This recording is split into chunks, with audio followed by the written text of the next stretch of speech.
With journalism moving more towards the web, a new discussion is brewing over who exactly is a journalist. Here's a story of one man who is taking the NYPD to court over the issue. Rob Thompson reports. Like many Americans, Leonard Levitt is at his computer for several hours a day. No, he's not surfing the net.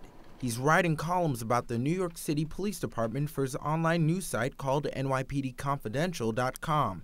But make no mistake about calling his site a blog. I don't think it's a blog, it's a website. He began more than a decade ago at Newsday writing articles critical of the police department. If you wanted to ruin a chief's weekend, what you would do is on Friday afternoon, you'd tell him, hey chief, Lenny Levitt called for you. William Gorda is a former police captain who is now the associate metro editor of the New York Post. His stuff was great. The other stuff is he got stuff that other people didn't get.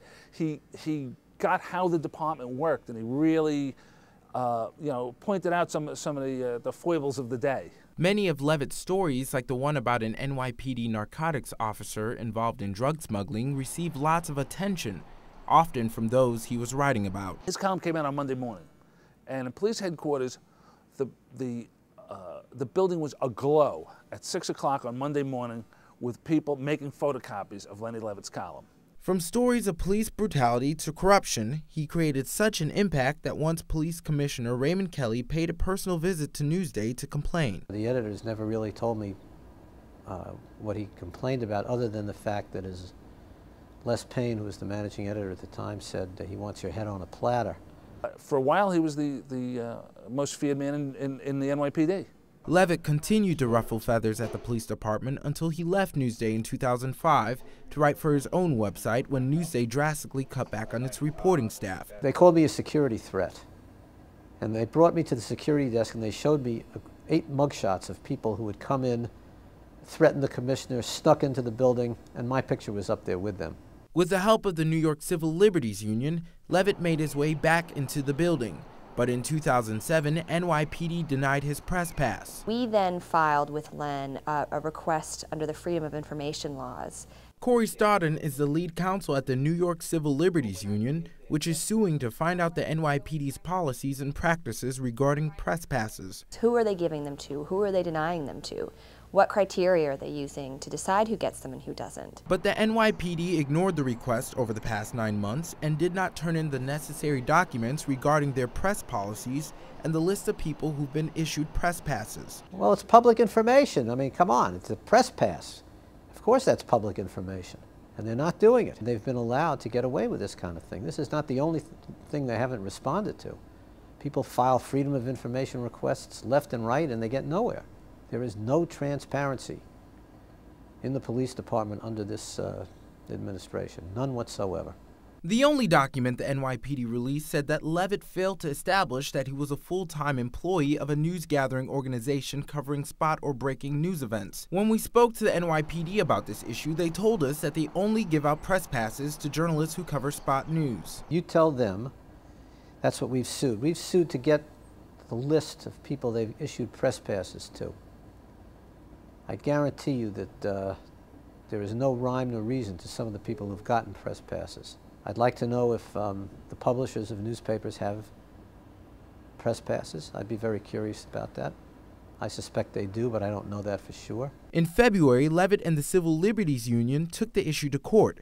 We called the police department and they said they won't comment on an ongoing case. They were playing strict rule book with Lenny, and once he took the buyout from Newsday, he wasn't working for full-time for a media organization. So they used that opportunity just to get even with him for a long career of being a thorn in their side. It was petty, but that's how that's how organizations operate. With me, it's strictly retaliatory. I mean, I'm writing a book now about the NYPD, and for a legitimate publisher, there's no illegitimacy about any of that. Levitt is not the only one who's been denied an NYPD-issued press pass. It happened last year to Rafael Martinez Alequin, who covered City Hall for more than 20 years. Alequin, who's known for his tough and pointed questions in City Hall conferences, used to publish a small independent newspaper. Shortly after he turned it into a blog called Your Free Press, he lost his press pass. Why the police department will be the sole agency to decide who's a journalist and who's not. It's a question of First Amendment. It seems that there's some reason to believe that NYPD is using the excuse that somebody doesn't work for CBS or NBC or the New York Times or some other mainstream media organization to deny people press passes. This recent debate in issuing press passes to independent online journalists raises the question, who's a journalist and who isn't? With journalism moving more and more towards the web, many journalists say institutions should adapt themselves to this growing phenomenon. Most institutions don't know what to make of new kinds of journalism. Sri Srinivasan is a new media professor at Columbia University Graduate School of Journalism and a technology reporter for WNBC. Big federal, local government officials and other institutions need to learn how this new world works and need to adjust to it, because some of the more interesting and in some cases even important journalism is happening on sites they had not heard of 5 years ago. One of these websites is InnerCityPress.com, which covers a broad range of topics from the United Nations to Wall Street. Their senior UN correspondent Matthew Lee has a press pass from the UN. The problem is, once I was in, every time I write a story that they don't like, suddenly they start talking about, well, did you really meet our criteria to begin with? And the criteria can be ambiguous. Gary Fowley is the chief of media liaison and accreditation at the United Nations. We don't accredit bloggers, but we do accredit online publications that create or produce a substantial amount of original news comment or commentary on international affairs. Fowley believes bloggers might lean towards advocacy. The line between, journalism and advocacy has gotten blurrier, especially with the amount of new media. And Fowley says he wants to be able to hold journalists accountable for their news material. That's an issue for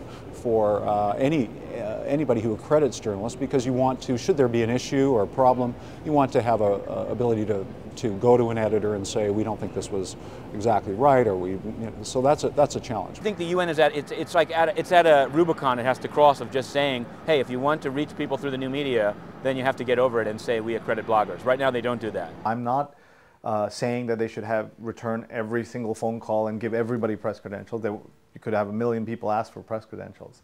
But at the same time, there are some very good journalists and journalist-type people out there who are getting the word out to their respective communities, and to ignore them would be a big mistake. And how does Levitt function now that he doesn't have a press pass? As best I can. I do it the same way I've always done it, but there are times when, as I say, it becomes very difficult, such as attending the Sean Belk trial. Can't get into that. So Levitt won't be able to cover yet another story that is raising embarrassing questions about the NYPD. Levitt's case goes to court in the next couple of weeks. He's hoping that the NYPD will respond to his request. Rob Thompson, Columbia TV News.